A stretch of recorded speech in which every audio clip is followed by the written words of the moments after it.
So in the last section, we created an API so that we could access our Lambda function on the internet, and we put in the parameters at the end of our URL to get back the data set we were looking for.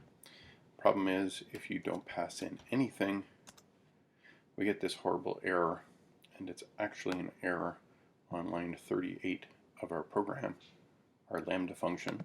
So if you go to line 38, the problem is right here, because what we're trying to do is pull back a single row from the email address that we passed in, but we actually didn't pass in any parameters, therefore this fails. So just like we had a try and accept here, really this should be inside a try and accept as well, so that we could catch the error. So I'm just going to take this and place all of that inside a try statement.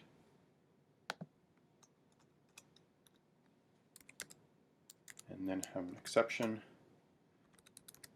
For now, I'm just going to place that there.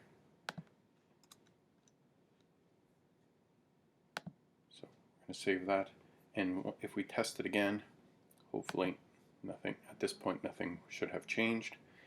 This, I'm going to replace the return statement like we had here with a different one.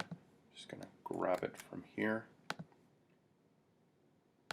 And what this return statement is a code 204, which means that we got the request correctly, but we're choosing to pass back, in this case, nothing, because we got a request, but there was no parameters passed in. So hopefully this will solve our problem. We're just going to test it again with our test data. Hopefully nothing will change. So that worked. And I actually also have a second test case. If you see the second test case, it's the null set, or not passing any parameters in at all. So when we run this one, you see we get the 204. So this is our new, better return statement. And if we come back up here and we rerun our API gateway with no parameters, now we get the 204 error. And hopefully when we put an actual proper parameter in, it is still working.